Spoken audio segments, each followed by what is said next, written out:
Now, when I was 15 years old, I had a very important person in my life come to me and say, who's your hero? And I said, I don't know, I got to think about that. Give me a couple of weeks. I come back 2 weeks later. This person comes up and says, who's your hero? I said, I thought about it. You know who it is? I said, it's me in 10 years.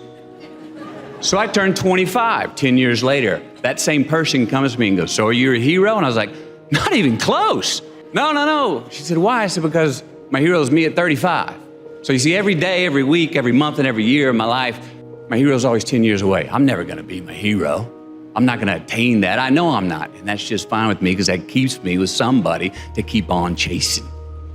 So to any of us, whatever those things are, whatever it is we look up to, whatever it is we look forward to, and whoever it is we're chasing, to that I say amen.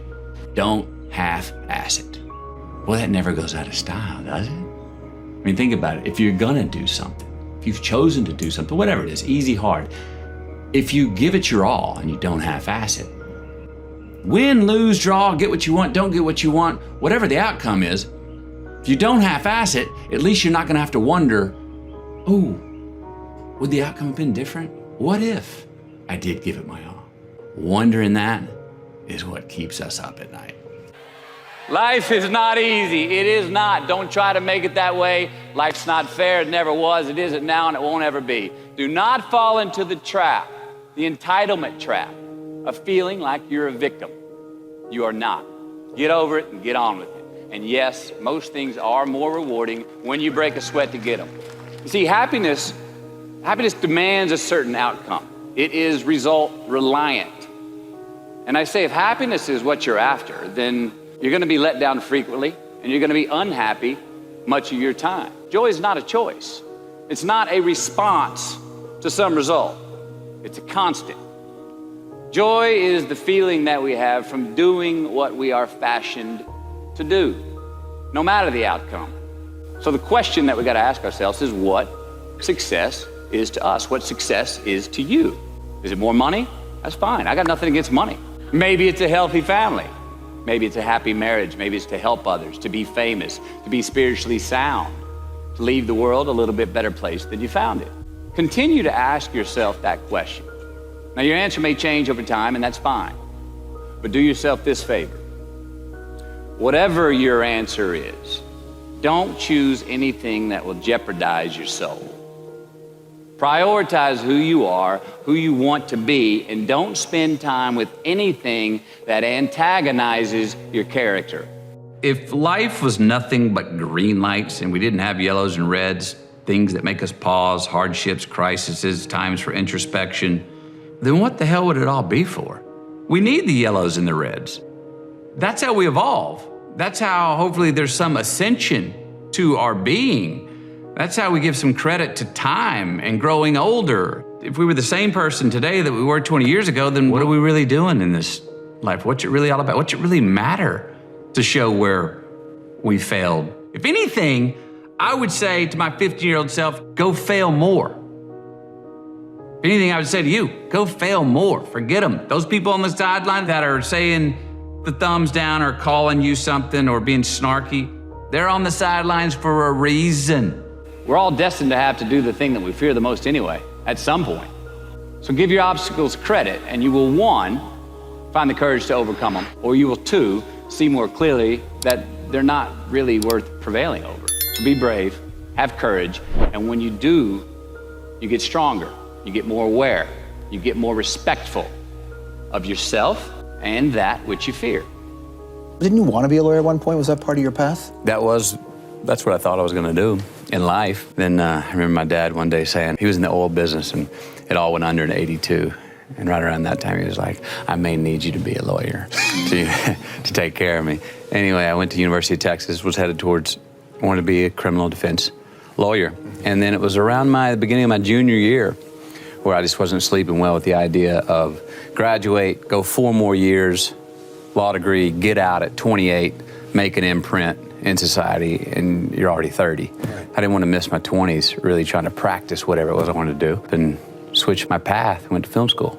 I think we get caught up so often in short-term gains and short-term return, choices that give us short-term return on our own investment, us. And we're not making choices that are that are going to buy us delayed gratification, not only longer in this life, but after we're gone for our kids and our grandkids and our great-great-grandkids. It's all a process, is what I'm hearing from that, how I'm choosing to take that line. It's all a process. Enjoy the process. You do not ever get there. That's the point. That keeps it a game, because if you got there, the game's over. I find that most of the times our obsession with what is wrong just ends up breeding more wrong, more failure. And the easiest way to dissect success is through gratitude, giving thanks for that which we do have, for what is working, appreciating the simple things we sometimes take for granted. We give thanks for these things, and that gratitude reciprocates, creating more to be thankful for. It's really simple, and it works. Now, I'm not saying be in denial of your failures. No, we can learn from them too, but only if we look at them constructively, as a means to reveal what we are good at, what we can get better at, what we do succeed at. I need some resistance. Yes. You know, and look, and I think there's very healthy ways to create resistance in our lives when we are on so-called easy street. Yeah. That maybe not challenging ourselves in the right way. You know, that we need to create resistance to overcome it, to feel most alive. But there's also foolish times to create resistance. And the fact of that is, things are going so well, you think that's how it's going to be for the rest of your life. No, trust me, the uphill's coming. The drama, the real drama's coming. Don't create any false drama in front of you right now, because you're kind of patronizing yourself. The real drama's going to come. Someone is going to get sick. You are going to get hurt. Something will happen in your life. The world will do unto you, or you'll do it unto yourself. So don't trip yourself running downhill and face plant and break your frickin' nose just because you needed some resistance running downhill. Unbelievable. All right, it's my least favorite word. I think we should wipe it out of the dictionary. Why? What's so unbelievable about tragedy, about triumph, about people that raise us up or let us down? It happens every single day. We shouldn't think that the most beautiful sunset or the greatest play or the greatest love of our life or the greatest moment of euphoria is unbelievable. Believe it. It's happening right in front of you, in you. We shouldn't feel like the greatest tragedy of death or earthquakes or natural disasters or loss is unbelievable. It's part of life too. Believe it. We see it happen every day. Awesome, horrible, incredible. I believe those. But unbelievable? Nah, it just happened. Believe it. To actually have true freedom, we have to be responsible, more responsible for certain things, for ourselves, who we are.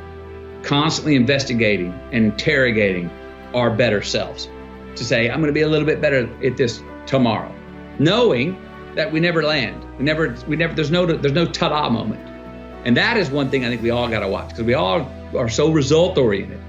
Oh, if I keep doing this, I'm going to get to that place of pure enlightenment. But there's no ta-da moment. We're always chasing yet. And if we can get comfortable and understand and laugh at and be ready to work hard at the fact that we're all just, if we could just say, we're all just achieving our way to the unachievable.